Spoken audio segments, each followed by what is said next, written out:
প্রিয় বন্ধুরা, আমার পাশে দুইজন রিক্সা চালক রিক্সা থামাইয়া দুপুরে খাবার খাচ্ছে।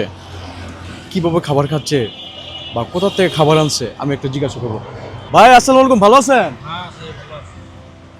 দুইজনের রিক্সার মধ্যে বসে বসে খাবার খাচ্ছেন? হ্যাঁ, আপনাদেরকে এটি পায়ের রিক্সা? পায়ের রিক্সা না? খাবারটা ভালো না? আসলে দেখেন না কি দেখায়, দেখেন এই খাবার মনে করেন যে মাসাল্লাহ দেখেন না, এই মহব্বতটা দেখছেন মানে চমৎকার না? হ্যাঁ হ্যাঁ, আসলে আমাদের কত পরিশ্রম করে, কত এই দেখেন কত সুন্দর গুঁড়া মাছ দিয়ে ভাত খেতেছে, মাশাআল্লাহ। আপনাদেরকে এই খাবার কে রান্না করে দিছে? আমার ফ্যামিলি। হ্যাঁ, কিন্তু দুইজনের খাবার তো একরকম, একসাথে থাকেন নাকি পাশাপাশি? একসাথে না তো, মানে ও যেটা নেয় আমাকে দেয়, আবার আমি যেটা নিই ও খেতে দেয়। মানে খাবার বাসা থেকে যেটা আসে ভাগাভাগি করে খাওয়া হয়। এত মিল মহব্বত দুইজনের। একসাথে থাকেন নাকি আপনারা? মানে পাশাপাশি বাসায়। পাশাপাশি থাকেন না? দুইজনের পায়ের রিক্সা। তো কিরকম ভাড়া মারা হয়েছে আজকে? ভাড়া বেশি মানে নেই, 300 টাকা ভাড়া মাছ। আমার 300, ও আমার মাছ 300। আচ্ছা, রিক্সা কি নিজের? না, ওটা নিজের, আমারটা ভাড়া। আপনারটা ভাড়া? হ্যাঁ। উনি রিক্সার মালিক? হ্যাঁ, ওই কিনে নিছে ওটা। আচ্ছা আচ্ছা, এটা কত টাকা ভাড়া? ওটা আমারটা 100 টাকা দেয় নাকি, আর ওটা হলো কিনছে 4000 টাকা।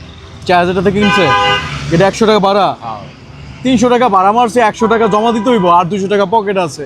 তা আপনাদের দেশের বাড়ি কোথায়? সিরাজগঞ্জ। সিরাজগঞ্জ? হ্যাঁ। ভাই আপনার বাড়ি? একখানে একসাথে? একখানায়। বাল্যকালের বন্ধু নাকি?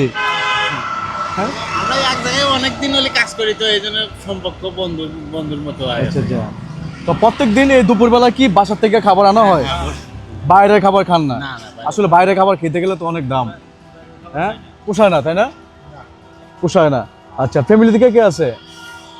আমার তো নাইকে একটা মেয়ে আছে, তার বিয়ে দিয়ে দিছি। আর নাইকা। আচ্ছা, খালি আমরা দুইজন। তাহলে আপনারা দুইজনই আছেন না? আর আপনি? আমারও তো একটা ছেলে একটা মেয়ে। ছেলেটা এবার ম্যাট্রিক পাস করছে, আর মেয়েটা বিয়ে দিচ্ছে। আলহামদুলিল্লাহ, ছেলে মেট্রিক পাস করছে, মেয়ে বিয়ে দিয়ে দিছে, বাবা রিক্সা চালাচ্ছে। তো এই ছেলে কি এই বাবার কথা কি মনে রাখবে বড় হয়ে, যদি টাকা পয়সার মালিক হয়ে যায়?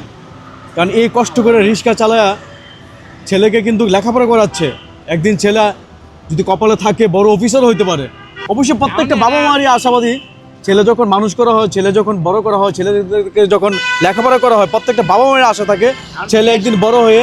ছেলে বিয়ে শাদী হলে পড়ার কথা হরে, তো ওই জন্য তখন আর অত হরে না। এই আচ্ছা, এখন তো ঠিকই আছে, কিন্তু পরে ভবিষ্যতে বিয়ে শাদী হলে ওটা তখন আর অত থাকে না মা বাবার।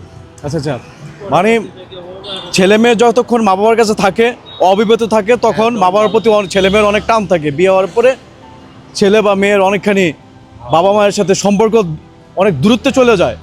এটাই হয়। সবাই তো আর হয় না। সবাই হয় না, ঠিক কথা বলছেন। এটা কিন্তু সবাই হয় না।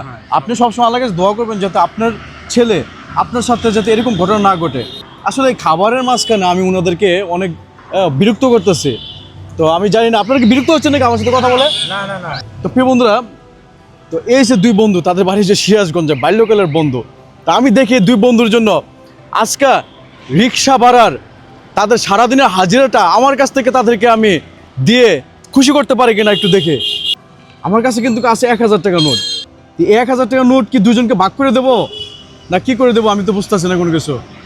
এটা আমি একটা কাজ করি, ধরেন এই 1000 টাকা আপনার, এই 1000 টাকা আপনার। আমি আপনাদেরকে যে এই যে এতক্ষণ সময় যে মূল্যবান সময়টা নষ্ট করলাম, আমার মনে হয় যে আজকে সারাদিনের ইনকামটা হয়ে গেছে। হ্যাঁ, ইনকাম হয়ে গেছে। তাহলে আমি কি যাইতে পারি? তো বন্ধুরা চলে যাব, তারা খাবার খাবে। আল্লাহ হাফিজ। হ্যাঁ, আসসালামু আলাইকুম।